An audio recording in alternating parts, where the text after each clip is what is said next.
niya yun, hugutin niyo yung knife niya. Uy! Uusok kang ganon. Ay!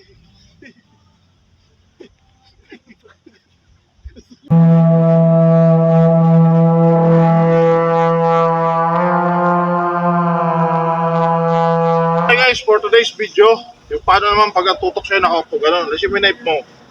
Alisin mo. Tapos, may nagtanong sa akin ng senaryo na to kung ano daw pwedeng gawin. Nalimutan ko lang kung sino nagtanong. So, mangyayari to pag ganyan sa park. Pag halimbawa, patanga-tanga ka, tapos mukha kang maraming pera. May lalapit sa'yo, di magpapahalata sa iba, akbayangan ka lang, tapos kukuha ng maliit na kutsilyo lang yan. Tuturok sa'yo ka lang. Akin na cellphone mo.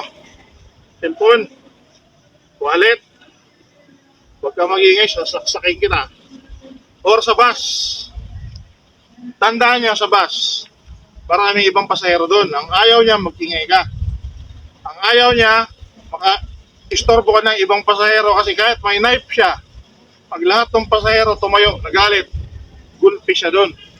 Kaya ang gusto niya, huwag ka lang maingay. Nakaganyan niya, no? Posisyon. Pag nag-ingay ka, sasaksakin kita. Akin na yung mga wallet mo dyan. Ganoon siya. Nakatago yan. Tago niya yun sa likod din ng kamay mo. Diba ito yung kamay mo? Sa likod dito, doon niya ilalagay. Huwag ka mag-i-skandalo. Ngiti ka, ngiti. Ayan ang konduktor, ngumiti ka. Ganon. Ganon yung sequence. So ano yung pwede natin gawin? Ako yung hold upin niya. Ako yung mukhang maraming pera.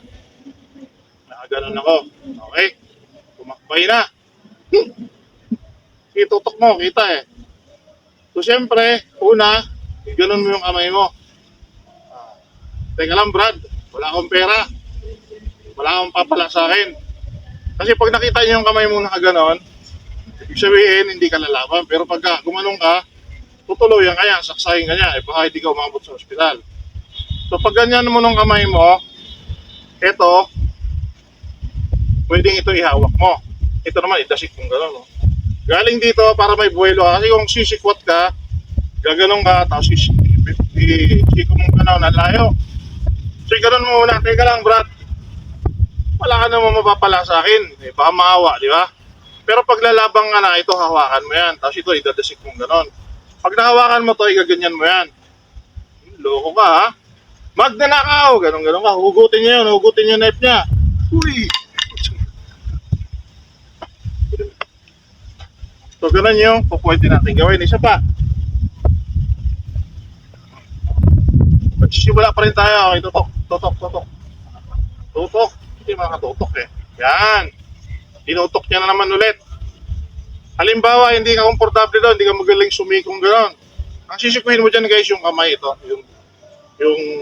Itong tulis ng siko mo, ipapatama mo doon sa dulo ng doon sa mismong ano niya, kamay niya. Tapos pagkasiko mo, ididiin mo yun doon. Ito naman, pipilipitin mo yan. Hanapin mo yung...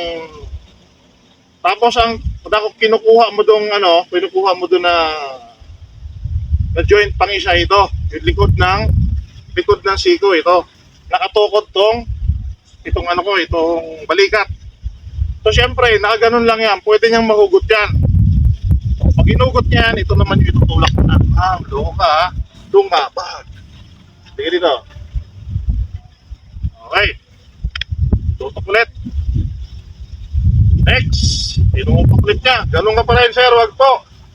Pero, kung halimbawa may espasyo ka pa dito na pwedeng atrasan,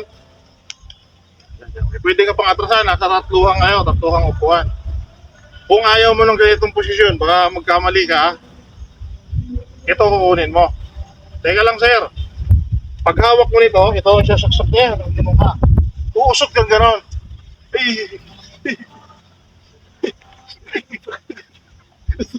Ano? Magnanakaw ka pa?